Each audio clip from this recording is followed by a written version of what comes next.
സംവിധായകൻ രഞ്ജിത്തിനെ തെളിവെടുപ്പിനായി പുറത്തേക്ക് കൊണ്ടുപോവുകയാണ്. ലൈംഗികാതിക്രമ കേസിൽ യുവനടിയുടെ പരാതിയിൽ ലൈംഗികാതിക്രമ കേസിൽ ഇപ്പോൾ കസ്റ്റഡിയിൽ വാങ്ങിയതിനു ശേഷമാണ് തെളിവെടുപ്പുമായി മുന്നോട്ട് പോകുന്നത്. ഷഹബാസ് അഹമ്മദ് വിവരങ്ങളുമായി നമ്മളോടൊപ്പമുണ്ട്. ഷഹബാസ്, കാരവനിലടക്കം എത്തിച്ച് തെളിവെടുക്കുമെന്നുള്ളതാണ് വിവരം.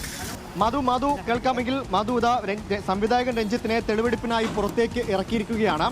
AR ക്യാമ്പിലേക്കാണ് ആദ്യമായി തെളിവെടുപ്പിന് കൊണ്ടുപോകുന്നത്. അതായത് ഈ ലൈംഗികാതിക്രമം നടന്നു എന്ന് പറയപ്പെടുന്ന ഈ പരാതിയിൽ പറയുന്ന കാരവാനിൽ എത്തിച്ച് തെളിവെടുക്കാനായാണ് ആദ്യം കൊണ്ടുപോകുന്നത്. ഇപ്പോൾ ഇതാ വൻ പോലീസ് സന്നാഹത്തോടുകൂടി സംവിധായകൻ രഞ്ജിത്തിനെ ഈ വനിതാ സ്റ്റേഷനിൽ നിന്ന് പുറത്തേക്ക് ഇറക്കിയിരിക്കുകയാണ്.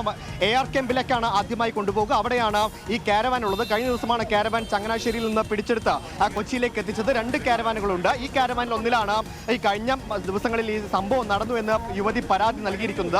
ആ കാരവാനിൽ എത്തിച്ച് തെളിവെടുക്കുക എന്നാണ് ആദ്യമായി പോലീസ് ചെയ്യുക. ഒപ്പം അതിന് പിന്നാലെ കൂടുതൽ തെളിവെടുപ്പിലേക്ക് അടക്കം പോലീസ് കടക്കുമ്പോൾ വനിതാ സ്റ്റേഷനിൽ നിന്ന് പുറത്തേക്ക് ഇറക്കിയ ശേഷം രഞ്ജിത്തിനെ തെളിവെടുപ്പിനായി AR ക്യാമ്പിലേക്ക് കൊണ്ടുപോയിരിക്കുകയാണ്. ചങ്ങനാശ്ശേരിയിൽ നിന്ന് കഴിഞ്ഞ ദിവസം എത്തിച്ച 2 കാരവാനുകളും സൂക്ഷിച്ചിരിക്കുന്നത് AR ക്യാമ്പിലാണ്. ഇന്നലെയാണ് സംവിധായകൻ രഞ്ജിത്തിനെ കസ്റ്റഡിയിൽ പോലീസിന് ലഭിക്കുന്നത്.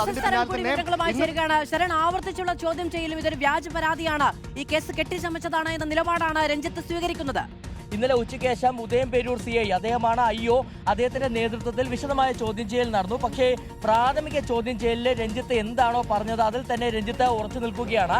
ഇതൊരു വ്യാജ പരാതിയാണ്, തനിക്ക് നിരവധി ശത്രുക്കളുണ്ട്, അങ്ങനെ ഗൂഢാലോചനയുടെ ഭാഗമായിട്ട് വന്ന പരാതിയാണ് എന്നുള്ള മൊഴിയാണ് രഞ്ജിത്ത് ആവർത്തിച്ചുകൊണ്ടിരിക്കുന്നത്. ഏതായാലും ഈ സംഭവം നടക്കുന്ന ദിവസം ഷൂട്ടിംഗ് ലൊക്കേഷനിൽ 2 കാരവാനുകൾ ഉണ്ടായിരുന്നു. ആ കാരവാനുകൾ പിടിച്ചെടുക്കുകയും അത് AR ക്യാമ്പിലേക്ക് എത്തിക്കുകയും ചെയ്തിട്ടുണ്ട്. ഇനി സ്വാഭാവികമായിട്ടും ഒരു കാരവൻ, അതായത് ഈ ഏത് കാരവാനിൽ വെച്ചാണ് ലൈംഗിക അതിക്രമം നടന്നെന്നുള്ളത് ഇതിനെ തന്നെ പോലീസ് ഐഡന്റിഫൈ ചെയ്തിട്ടുണ്ട്. അപ്പോൾ സ്വാഭാവികമായിട്ടും ഇനി ആ കാരവാനിൽ എത്തിച്ചുള്ള തെളിവെടുപ്പാണ് നടക്കാനുള്ളത്. രഞ്ജിത്ത് ആവർത്തിച്ച് തന്നെ തനിക്കെതിരെയുള്ള ആരോപണം നിഷേധിക്കുകയാണ്. അപ്പോൾ ഇനി തെളിവെടുപ്പിനിടയിൽ എന്തെങ്കിലും രഞ്ജിത്ത് പോലീസിനോട് പറയുമോ എന്നുള്ള കാര്യത്തിൽ നമുക്ക് വ്യക്തതയില്ല. ഒരുപക്ഷെ അത്തരത്തിലൊരു കൃത്യം ഇവിടെ നടന്നിട്ടില്ല എന്നായിരിക്കാം രഞ്ജിത്ത് സ്ഥാപിച്ചെടുക്കാൻ ശ്രമിക്കുക. എന്തായാലും പോലീസിനെ സംബന്ധിച്ച് അവരെ സംബന്ധിച്ച് കൃത്യമായ തെളിവുകൾ ഇതിനകം തന്നെ ശേഖരിക്കാൻ കഴിഞ്ഞിട്ടുണ്ടെന്നുള്ളതാണ്. ഈ CCTV ദൃശ്യങ്ങൾ, അതായത് ഈ കാരവാന്റെ അകത്ത് CCTV ദൃശ്യങ്ങൾ പതിവുള്ളതല്ല, കാരവാന്റെ പുറത്ത് CCTV ഉണ്ട്. ആ CCTV ദൃശ്യങ്ങൾ പരിശോധിച്ചപ്പോൾ പോലീസിനെ മനസ്സിലാക്കാൻ കഴിഞ്ഞത്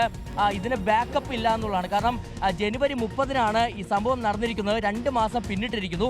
അപ്പോൾ ബാക്കപ്പ് ഇല്ലാത്ത ക്യാമറയാണ്. അതുകൊണ്ട് തന്നെ ഹാർഡ് ഡിസ്ക് ശേഖരിച്ച് അത് ഫോറൻസിക് പരിശോധനയ്ക്കായി അയക്കാൻ തീരുമാനിച്ചിട്ടുണ്ട്. ഇതോടൊപ്പം തന്നെയാണ് ഡിജിറ്റൽ തെളിവുകൾ, അതായത് വിവരങ്ങൾ നൽകിയത്. AR ക്യാമ്പിലാണ് ഈ 2 കാരവനുകളും ഇപ്പോൾ സൂക്ഷിച്ചിരിക്കുന്നത്. അവിടേക്കാണ് രഞ്ജിത്തിനെ ഇപ്പോൾ വനിതാ പോലീസ് സ്റ്റേഷനിൽ നിന്നും ഇറക്കി കൊണ്ടുപോകുന്നത്. മറ്റാരുണ്ട് LDF അല്ലാതെ?